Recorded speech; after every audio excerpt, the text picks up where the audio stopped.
I don't know kung the value is the same as when you have a physical copy kasi you grow with the song. Like,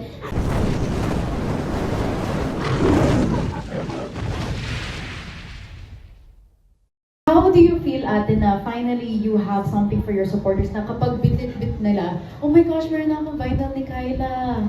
alam mo, as a batang 90s, as a millennial, ano ko na-relate kayo sa akin, parang nare-relish ko yung mga ganitong mga pagkakataon na nagkakaroon ulit ng mga physical copy ng albums. Especially ngayon kasi lahat streaming niya. Parang feeling ko sometimes, I don't know kung the value is the same as when you have a physical copy kasi you grow with the song. Like, sometimes, sabay, hindi naman natin agad-agad nagugustuhan yung isang kanta. But when you have a physical copy, the song grows on you. And then, nag-iiba siya as you listen to the songs. And it's just different. Dati pa nga, meron pang lyrics dun sa ano, di ba? Na-miss ko yun. So this one is really special to me kasi parang na-miss ko yung mga ganitong mga pagkakataon where I sing in front of people and I have to sign their copies. You know, it's been a long time, so I'm really happy. It's my newest single, Bring Your Jacket. It's a song about the many ways you can say I love you to someone that you like or you love without having to say the word I love you, the words I love you. Like, kumain ka na ba? Gutom ka na ba? Mag-ingat ka? Yung mga ganon. Umulan ngayon, bring your jacket, baka ginawin ka, yung mga ganyan. Ate Kyla, gusto ko malaman, paano mo naisip yun? Na parang, okay, hindi na kumain ka na ba? Bring your jacket. How did you think of that? Kasi di ba sa Pilipinas, dalawa lang naman yung ano natin, seasons natin, tag-ulan or tag-araw. Eh, mas maraming umuulan na panahon sa atin. So, lagi dapat may jacket ka para hindi ka ginawin. O dapat waterproof yung jacket mo para hindi ka mababasa, hindi ka magkakasakit, gano'n.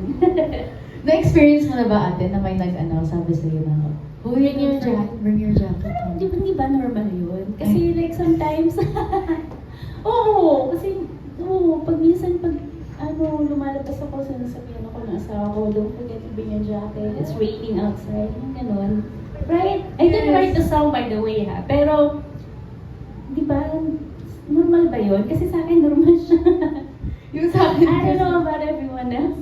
yung sa akin, bring your umbrella. Umbrella. Yan yung next song ko. Why not? Di ba? Oo. Bring your jacket. Again, many ways to say I love you, like what ate said. Ingat ka, kumain ka na ba, bring your jacket.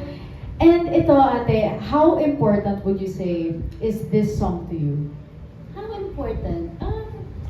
It's important to me because this is my newest single, and not just because I have to promote it, but it's such a nice, beautiful song. It has a good vibe on it, and you can listen to when you're driving, when you're nag-road trip ka. Kasi me, admittedly, I don't like listening to my own songs.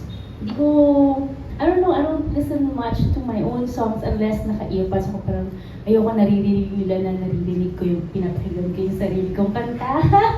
Ang weird doon para sa akin. But for this song, I like listening to it. Like, I found myself listening to it when just recently we had a vacation and road trip kami. And I was listening to this song na nagulat na lang din ako sa sarili ko. Uy, pinapakinggan ko siya. Nakaka-feel good kasi siya. Yeah.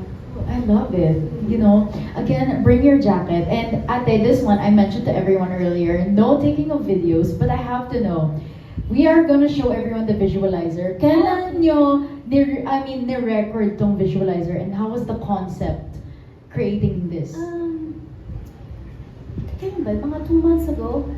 2 months ago, before the concert, ni-record namin siya. Kasabay, on the day that we had our live Kyla performance, na nasa YouTube na ngayon, you can watch it sa ABS-CBN YouTube channel. It's there now. Yeah. Sabay sila on the same day.